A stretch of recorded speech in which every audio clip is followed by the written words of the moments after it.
Le 28 août 2015, Le Croque-Mort, le Clochard et l'Assassin, le premier tome de la série Stern, scénarisé par Frédéric Maffre et dessiné par son frère Julien, qui fera aussi les couleurs avant d'être aidé par tous ces gens-là, sort dans les librairies.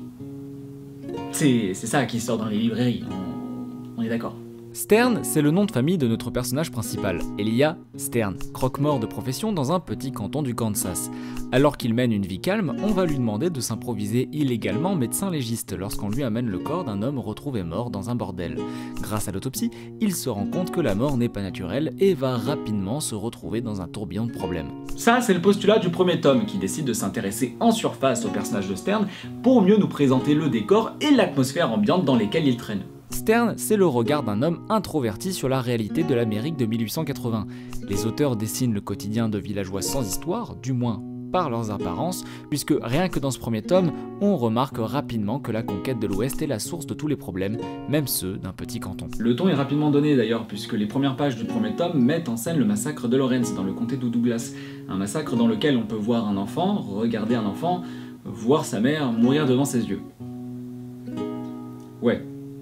C'est la bonne ambiance. Ici, vous l'aurez compris, on est loin du ton plutôt caricatural et parodique d'un Lucky Luke. C'est même très amusant de se rendre compte que tous les décors qu'on a l'habitude de connaître dans les westerns possèdent ici des couleurs plutôt ternes et froides, à l'inverse du cimetière, lieu de travail de Stern qui s'offre de belles couleurs paradisiaques. Comme si les plus beaux endroits sur Terre étaient finalement ceux où l'être humain repose. En réalité, ce choix de couleurs suit aussi l'émotion de notre personnage, un protagoniste intéressant par son rôle dans l'histoire puisqu'il va souvent se retrouver dans une situation qui le pousse moralement à agir malgré son objectif premier, qui est simplement d'être tranquille chez lui, à lire Jules Verne. Le tome 2, La Cité des Sauvages, pousse Stern à sortir de sa zone de confort en l'envoyant à Kansas City, la grande ville du coin. Encore une fois parce qu'il veut acheter un livre. Et bien que l'ambiance dans son petit canton est pas toujours jojo, et ben là on découvre celui de la ville qui est complètement ravagé par la folie.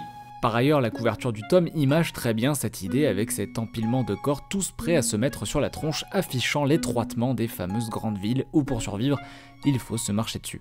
Le titre aussi est bien trouvé, enfin tous d'ailleurs, mais j'aime particulièrement celui-ci, La Cité des Sauvages.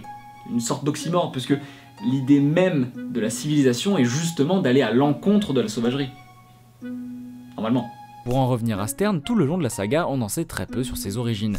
Son passé nous est donné petit à petit dans quelques bribes, sans jamais vraiment s'attarder dessus, rendant le personnage très mystérieux et ainsi perméable à nos émotions de lecteur. Stern, c'est quelqu'un de bon. C'est pas un justicier ni un super-héros, juste un humain qui, lorsqu'il fait face à une injustice, souhaite simplement aider comme il peut, en essayant de pas trop s'attirer des ennuis, mais malheureusement, il finit forcément par y tomber dedans. Et il y tombe dedans surtout parce que... l'Amérique, Oui, ça paraît simple, mais c'est bien là ce que cherchent à raconter les frères Maffre en choisissant le point de vue d'un émigré introverti en proie à la violence d'un nouveau monde. Le message se dessine sous nos yeux et marque par son anti-manichéisme. Aucun personnage n'est à l'abri d'être en réalité une raclure ou une personne un peu paumée, et ce jeu des nuances est vraiment fascinant puisqu'il fonctionne parfaitement avec le comportement un peu passif de Stern. Après un troisième tome qui s'intéresse à la désillusion de l'héroïsme à l'américaine, Stern déménage en Louisiane pour les tomes 4 et 5 où cohabitent plusieurs ethnies et donc forcément un très grand racisme. Un nouveau sujet donc et de nouvelles problématiques qui amènent la BD à prendre une tournure quasi proche d'un Tintin sous dépression.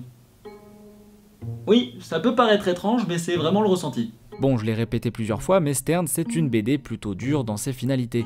Et au-delà de ce que ça raconte, il faut aussi noter le travail de Julien Maffre et de ses collaboratrices qui nous marquent plusieurs fois la rétine avec leur colorisation à la gouache. Malgré tout, je pourrais reprocher à la série quelques raccourcis scénaristiques dans certains tomes, mais en soi, ça peut s'expliquer par le média de la bande dessinée qui amène souvent les auteurs à se rendre à l'essentiel pour pouvoir tout faire tenir en 60 pages. D'autant plus que les frères Maffre n'hésitent pas à prendre parfois le temps dans leur découpage et à laisser l'image s'exprimer, au-delà de tout expliquer.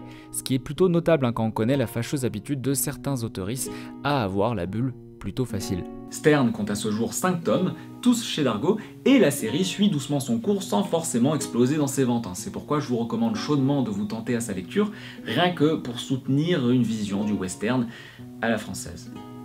Ce qui n'est pas anodin.